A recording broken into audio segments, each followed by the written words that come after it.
2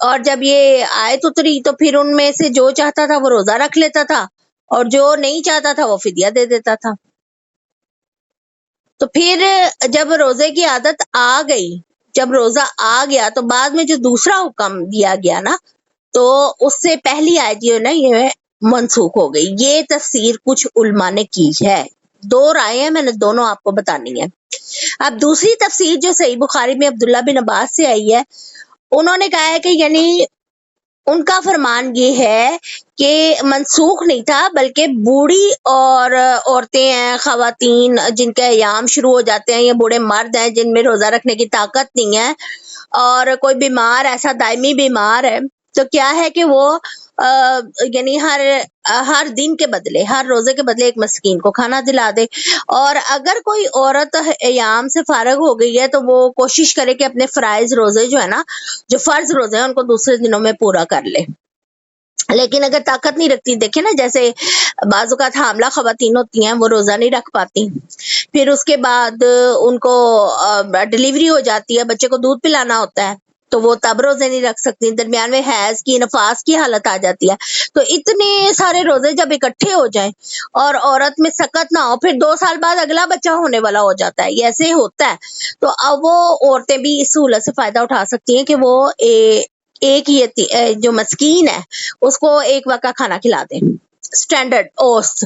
اچھا، اس میں جو ہے وہ فدیہ ہم لوگوں نے اناج کا فدیہ دینا ہوتا ہے. جیسے ہم لوگوں کے ہاں ایک سا یعنی رواج ہے کہ بھی ایک سا جو ہے وہ اناج 1.25 کلو یا 1.5 کلو کے برابر بنتا ہے. پاکستانی 1 سا تو زیادہ ہے، 2.5 سیر کے برابر بنتا ہے، تو وہ آپ لوگ فدیے میں دے دیں. اور یا پھر جو آپ کے گھر میں بہترین صورت علماء کہتے ہیں جو آپ کے گھر میں پکا ہے نا، اس میں سے 1 پیالی سالن اور 2 روٹیاں جو ہے، یا 2 چاول کی پلیٹ جو ہے وہ آپ کسی مسکین کو کھلا دیں، یہ زیادہ بہتر ہے. یہ ان آیات کا ہے. اور اس میں ایک بات اور بھی ہمیں ثابت ہوتی ہے کہ سفر کے دنوں میں روزے کی چھوٹ ہے، کہ اگر آپ سفر میں ہیں تو روزہ نہ رکھیں، آپ اس کو دوبارہ علیحدہ سے جب آپ سفر سے فارغ ہو جائے، سفر میں ویسے ہی مشقت بہت زیادہ ہوتی ہے، تو ایسے روزے کو آپ صلی اللہ علیہ وسلم نے بھی پسند نہیں کیا، اور اللہ نے بھی یہ رعایت کی ہے، تو پھر اس رعایت سے ہمیں فائدہ اٹھانا چاہیے. جیسے کہ ہمیں یہاں پہ میں کہوں گی کہ دین اسلام آسان ہے، اور اس نے ہمیں کتنی خوبصورت جو ہے وہ رعایتیں دی ہیں دین میں. ٹھیک، اگر کوئی مریض ہے، مثلا کچھ مریض ایسے ہیں جو کبھی بھی صحت یاب نہیں ہوتے، اس میں کئی ایسے ہمارے شوگر کے بھی ہیں مریض ہیں جن کی شوگر لو ہو جاتی ہے یا ہائی ہو جاتی ہے، تو وہ بھی اگر روزہ نہیں رکھ سکتے تو فدیہ ایک مسکین کو دے سکتے ہیں. لیکن یاد رکھیں کہ شوگر کے مریض کے لیے بھی بڑا فائدہ مند ہوتا ہے روزہ رکھنا. جدید تحقیقی اگر میں آپ کو بات بتاؤں تو جاپانیوں نے ایک تحقیق کی ہے جس کے مطابق کہ اگر انسان یعنی 1 ماہ کے پورے سال میں 1 ماہ فاقہ کرے 12 گھنٹے روزانہ، تو اس کے جسم میں سے، اس کی باڈی میں سے بیماریوں کے سیل اور بالخصوص کینسر کے سیل جو ہے نا وہ ختم ہو جاتے ہیں. ٹھیک ہے، تو روزہ بہت فائدہ مند ہے، اگر آپ رکھیں تو اس سے صحت ہی صحت ہے، اس میں نقصان کوئی نہیں ہے. اور شوگر کی اگر مثال دوں تو میں خود ایک پیشنٹ ہوں، اور میرا نا لو ہو جاتی ہے شوگر، لیکن آپ یقین کریں کہ جب میں روزہ رکھتی ہوں وہ الحمدللہ اللہ کی توفیق سے وہ اتنی بہترین آ جاتی ہے نا اس کی ریڈنگ کہ مجھے مشکل نہیں ہوتی. تو اللہ تعالیٰ سب کو صحت یاب کرے. بہرحال روزہ جو ہے اس میں صحت ہی صحت ہے، اور روزے کے جو چند اہم مسائل تھے وہ میں نے آپ کو بتا دیے. اب اگلی آیات جو ہے اس میں اللہ تعالیٰ کہہ رہا ہے شہر رمضان الذی انزل فیہ القرآن ھدی للناس، یعنی اب ان آیات میں اللہ تعالیٰ کہہ رہے ہیں رمضان کا وہ مہینہ ہے جس میں قرآن اتارا گیا جو لوگوں کے لیے سراسر ہدایت ہے، اور ہدایت کی اور حق و باطل میں فرق کرنے کی واضح دلائل اس میں موجود ہیں. تو تم میں سے جو اس مہینے میں حاضر ہو وہ اس کا روزہ رکھے، اور جو بیمار ہو کسی سفر پہ ہو تو دوسرے دنوں میں گنتی پوری کر لے. اللہ تمہارے ساتھ آسانی کا ارادہ رکھتا ہے اور تمہارے ساتھ تنگی کا ارادہ نہیں رکھتا، تاکہ تم گنتی پوری کرو اور تاکہ تم اللہ کی بڑائی بیان کرو اس پر جو اس نے تمہیں ہدایت دی، اور تاکہ تم شکر ادا کرو. اب یہ دیکھیں کہ ایام معدودات یعنی چند گنتی کے دن، اور پھر دوسری بات یہاں پر جو بتائی گئی اہم وہ یہ ہے کہ شہر رمضان انزل فیہ القرآن، یعنی قرآن کا نزول جو ہے اس کا تعلق قرآن اور رمضان کا پکا تعلق ہے. ٹھیک ہے، خاص تعلق ہے رمضان کا. ایک تو یہ کہ یہ اتارا گیا اس مہینے میں. شب لیلۃ القدر جو ہے وہ دیکھیں اسی عشرے میں آخری آتی ہے. اور پھر دیکھیں کہ چند جو شریعت کی معلومات ان کے مطابق ہمیں یہ علم ہوتا ہے کہ رمضان ہی میں پورا کا پورا قرآن جو ہے لوح محفوظ سے حضرت جبرائیل علیہ السلام کو دیا گیا پہلے آسمان پر، اور وہاں سے پھر وہ اللہ کے حکم سے آیات جو تھی وہ آپ صلی اللہ علیہ وسلم پر وحی کی صورت میں دل پر اتارتے تھے. اب وہ بھی جب پہلی بار اترا اس دنیا میں آیا وہ بھی رمضان میں اترا. ٹھیک ہے، اب ایک چیز اور پر یاد رکھیں کہ تعلق جو بتایا گیا نا کہ بہت زیادہ اس میں، وہ یہ ہے کہ آپ صلی اللہ علیہ وسلم جو تھے جنہوں نے یعنی جب ہر سال جو ہے وہ دورہ قرآن کرتے تھے حضرت جبرائیل علیہ السلام کے ساتھ، تو جب وہ یعنی آخری ان کا سال تھا جس وقت انہوں نے اللہ کی رحمت میں جانا تھا اور اس جہان فانی سے پردہ کرنا تھا، کوچ کرنا تھا، تو پھر انہوں نے اس مہینے میں رمضان جو آخری رمضان تھا اس میں انہوں نے 2 بار حضرت جبرائیل علیہ السلام کے ساتھ جو ہے وہ قرآن کا دورہ مکمل کیا. اور ہر رات جو تھے جبرائیل علیہ السلام کے ساتھ رمضان میں آپ صلی اللہ علیہ وسلم جو تھے وہ اس کا دورہ قرآن کیا کرتے تھے. اچھا ایک چیز اور یہاں میں بتا دوں آپ کو کہ ہمارے ہاں یہ بڑا رواج ہے اور بڑے لوگوں کے ذہن میں غلط کانسیپٹ ہے کہ اگر کسی نے تراویح نہیں پڑھی نا تو اس کا روزہ نہیں ہوگا. یہ کانسیپٹ غلط ہے. تراویح قیام اللیل ہے، رات کا قیام ہے. آپ اس میں جتنا بھی قرآن آپ کی سکت ہے آپ پڑھیں، اس کا ثواب آپ کو ضرور ملے گا، ضائع نہیں ہوگا. اللہ تعالیٰ ہر نیکی جو ہے اس کا اجر دیتا ہے اپنے بندے کو. لیکن روزے سے اس کا کوئی تعلق نہیں ہے. روزہ ایک فرض ہے، نماز ایک فرض ہے، تراویح جو ہے وہ نفل عبادت ہے. اور آپ صلی اللہ علیہ وسلم نے 2 دن تراویح پڑھائی تھی اور تیسرے دن انہوں نے تراویح نہیں پڑھائی تھی. اور اچھا یہ بھی آپ کی سکت پر ڈیپینڈ کرتا ہے کہ آپ چاہے 8 پڑھیں، 4 پڑھیں، یا آپ بالکل نہ پڑھیں، یا آپ 20 پڑھیں. یہ ایک نفل عبادت ہے. ٹھیک ہے، اور اس کو آپ صلی اللہ علیہ وسلم نے اسی لیے 2 دن سے زیادہ تیسرے دن کنٹینیو نہیں کیا تھا. وجہ یہ تھی کہ آپ صلی اللہ علیہ وسلم نے فرمایا تھا کہ تم لوگ کا شوق دیکھ کر کہیں اللہ تعالیٰ اس کو فرض نہ قرار دیتے. ٹھیک ہے، یہ بات آپ نے یاد رکھنی ہے. یہ ایک علیحدہ سے عبادت ہے اور اس کو قیام اللیل اس کو کہا جاتا ہے. اور حضرت عمر فاروق کے دور میں جو ہے آپ نے دیکھا اپنی مسجد میں، مسجد نبوی میں، کہ لوگ جو ہے مختلف جگہوں پر علیحدہ سے تراویح پڑھ رہے ہیں، ادا کر رہے ہیں، نفل نماز شوق سے قیام اللیل کر رہے ہیں، تو آپ نے ان کو جمع کرا کے ایک جماعت کی شکل دے دی تھی، 20 تراویح یعنی پڑھی. تو یہ آپ صلی اللہ علیہ وسلم سے ثابت نہیں ہے. حضرت عمر فاروق نے ضرور اس کو رائج کیا تھا اور 20 رکعت جو ہے نا وہ پڑھنے کا. اور اس میں خاص طور پر جو عمر فاروق ہیں ان سے بھی یہ آیا ہے کہ انہوں نے بھی اس کو فرض کا درجہ نہیں دیا تھا، نفل عبادت تھی، جو چاہے کر لے. اور آپ خانہ کعبہ میں بھی دیکھیں تو 20 تراویح لوگوں کے ذوق و شوق کی وجہ سے مکمل کرائی جاتی ہے. ایک امام جو ہے وہ 11 تراویحاں پڑھاتا ہے اور باقی جو 8 ہوتی ہیں نا، یعنی وطر کی عبادت بھی اس میں پھر شامل ہو جاتی ہے. وہ جو ہے 8 تراویح جو اگلی ہوتی ہیں وہ پڑھاتا ہے دوسرا امام. ایک نے 12 کر کے فنش کر دیا، دوسرے نے 8 پڑھا لی، یہ مکمل ہو گئی. ٹھیک ہو گیا.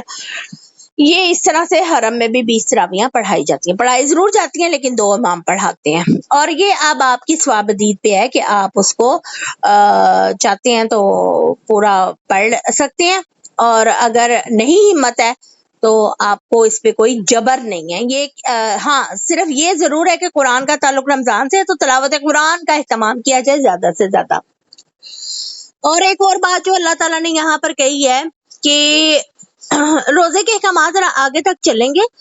اب یہ دیکھیں یہاں پر ایک اور بات دوبارہ اللہ نے ریپیٹ کی ہے کہ اللہ تعالیٰ نے سفر میں جو ہے وہ روزہ جو ہے اس کو اس کی چھوٹ دی ہے.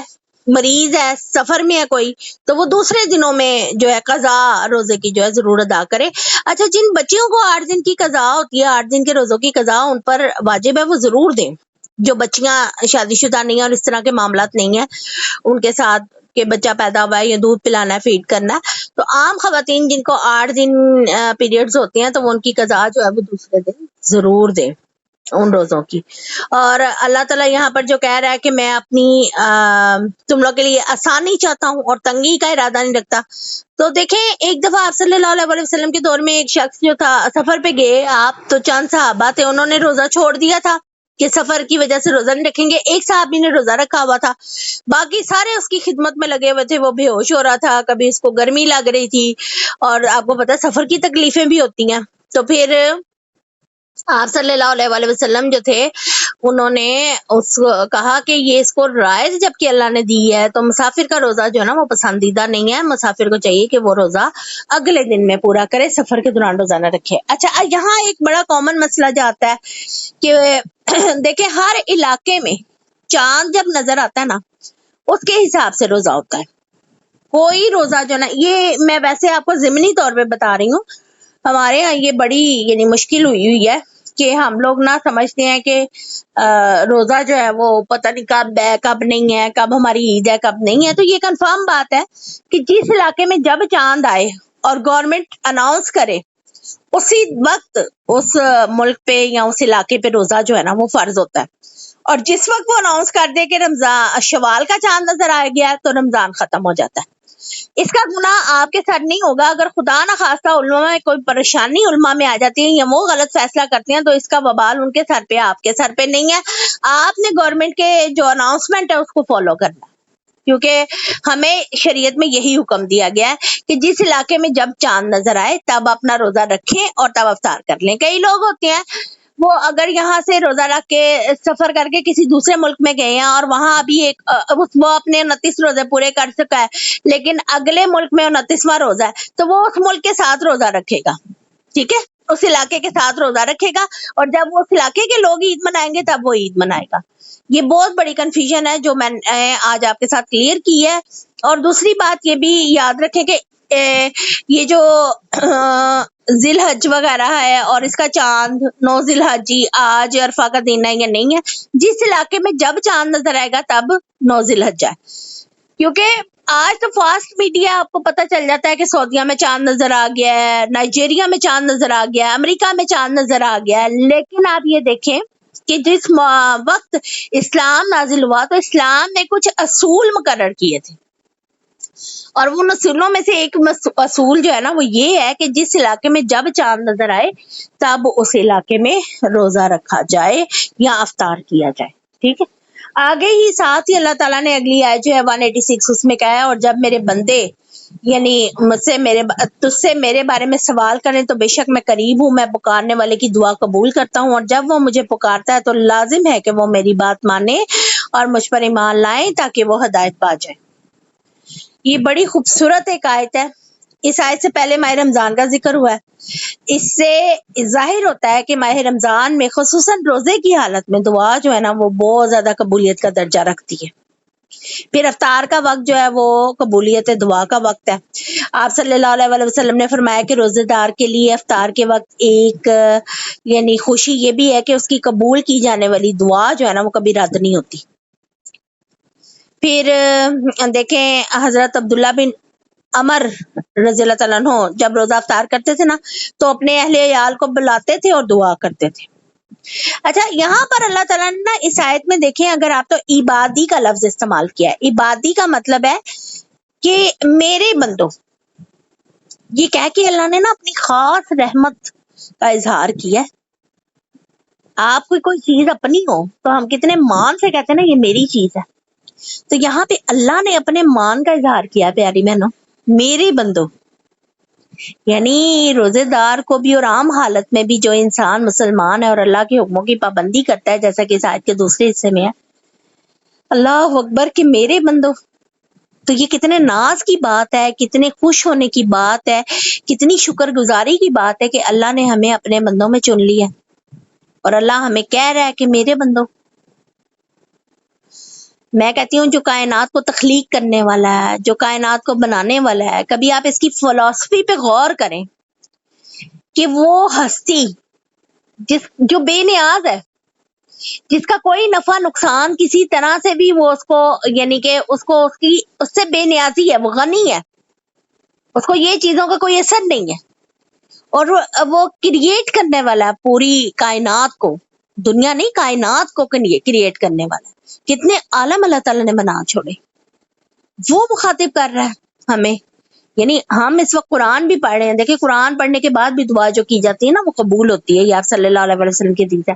اور اللہ نے یہاں پر کہہ دیا کہ میرے بندے، جب میرے بندے آپ صلی اللہ علیہ وسلم سے سوال کریں یعنی پوچھیں، اس سے یعنی کہ ایک خاص اللہ کا تعلق جو ہے اپنے بندوں کے ساتھ وہ ظاہر ہو رہا ہے کہ اللہ تعالیٰ کہہ رہا ہے کہ میرے بندے اگر آپ سے پوچھتے ہیں تو پھر ان سے کہہ دیں میں ان کے قریب ہوں۔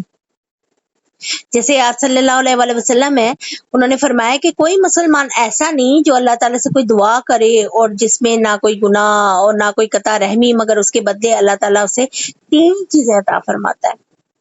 ایک، یا تو اس کی دعا جلدی قبول کر لیتا ہے، یا آخرت میں اس کا ذخیرہ کر لیتا ہے، یا اس سے بہت بڑی برائی جو ہے نا یا شر جو ہے اس کو ٹال لیتا ہے۔ تو صحابہ کرام نے اس کے جواب میں پتہ کیا کہا تھا کہ ہم تو بہت دعا کریں گے۔ پھر فرمایا آپ صلی اللہ علیہ وسلم نے کہ اللہ کے پاس تو اس سے بھی کہیں زیادہ۔ اللہ اکبر، اللہ اکبر۔ اچھا، دعا کی قبولیت کے سلسلے میں بھی 2 حکم ہیں۔ ایک تو یہ کہ ان پر لازم ہے کہ وہ اللہ کا حکم مانے ہم سب۔ اگر کوئی شخص اللہ کے کام پر عمل نہیں کرتا اور خواہ وہ کتنے بھی دعویٰ کرتا رہے مگر توبہ کے بغیر، توبہ نہ کی ہو اس نے، تو اس کے دل میں اللہ کی رحمت کی امید کا چراغ جو ہے نا وہ روشن نہیں ہوتا۔ توبہ استغفار بڑا بہترین ذریعہ ہے اپنی دعاؤں کو قبول کرانے کا اور اللہ کے قرب کا۔ پھر آپ دیکھیں کہ آپ صلی اللہ علیہ وسلم نے فرمایا کہ تم میں سے ہر ایک کی دعا جو ہے وہ قبول کی جاتی ہے جب تک کہ وہ کوئی گناہ یا قطع رحمی کی دعا نہ کرے، اور بشرطے کہ اس میں بھی جلدی نہ کرے۔ بعض اوقات ہم کہتے ہیں نا ہم نے تو اس رشتہ دار سے نہیں ملنا ہے، اس سے ملنا جلنا چھوڑ دینا۔ آپ کو پتہ ہے کہ قطع رحمی جو ہے نا وہ اللہ کو بالکل ناپسند ہے۔ یہ انشاءاللہ سورہ نساء جب آپ پڑھیں گے نا اس پہ بڑی ڈیٹیل لیکچر انشاءاللہ ہم لیں گے۔ اللہ اکبر۔ جی اچھا، اب آپ یہ دیکھیں کہ آپ لوگوں نے دعائیں کرنے کے بعد نا پریشان نہیں ہونا، بلکہ اس کے بعد آپ نے ویٹ بھی کرنا ہے، صبر بھی کرنا ہے، اللہ تعالیٰ آپ کی دعائیں قبول کریں گے، ہر حال میں اس کو قبولیت کا درجہ ملتا ہے۔ اور آپ یہ دیکھیں کہ قیامت کے دن کچھ لوگ ایسے ہوں گے نا کہ جو اتنے خوش ہوں گے، اور وجہ کیا ہے کہ ان کی جو دعائیں دنیا میں قبول نہیں ہوں گی ان کا اجر ان کو آخرت میں دیا جائے گا نا۔ تو جن لوگوں کی دعائیں قبول ہوئی ہوں گی وہ کہیں گے کاش کہ ہم بھی جلدی نہ کرتے اور ہم بھی یہ دعا کرتے، ہمیں کچھ بھی نہ ملے، ہمیں سب کچھ آخرت میں مل جائے۔ بہرحال دنیا بھی آپ صلی اللہ علیہ وسلم نے کہا کہ اچھی مانگو اور آخرت بھی۔ تو ہم تو اپنے نبی صلی اللہ علیہ وسلم کی ہدایت اور ان کی اطاعت پر عمل کرتے ہوئے اور اللہ کے حکم کے مطابق کہ اللہ نے ہمیں قرآن میں حکم دیا ہے، تو ہم سارے یہ دعا مانگتے ہیں کہ ربنا آتنا فی الدنیا حسنۃ وفی الآخرۃ حسنۃ وقنا عذاب النار۔ جو انشاءاللہ تعالیٰ آپ یہ سورہ بقرہ میں دعا پڑھیں گے بھی، تو اللہ نے حکم دیا اپنے بندوں کو، اور آپ صلی اللہ علیہ وسلم نے کہا کہ اپنی دنیا بھی اچھی مانگو اور آخرت بھی اچھی مانگو۔ تو ہم اس وقت بھی قرآن پڑھیں تو اللہ سے یہی دعا میری ہے کہ اللہ تعالیٰ میری اور آپ کی ہر نیک دعا، اللہ تعالیٰ ہر نیک حاجت ہماری خیر و عافیت کے ساتھ حلال ذریعوں سے، رحمتوں کے ذریعے، آسانیوں سے اور جلدی پوری فرما دے۔ یہاں تک پیاری سسٹرز آج کا لیکچر ہے 186 تک۔ اس کے بعد پھر روزے کے احکامات ہیں، ان کو ذرا ڈیٹیل سے سمجھنے کی ضرورت ہے، تو پھر وہ انشاءاللہ تعالی ہم کر لیں گے نیکسٹ سیٹنگ میں۔ تو آج کے لیکچر سے ریلیٹڈ اگر کوئی آپ کے ذہن میں سوال ہے تو آپ ضرور پوچھیے۔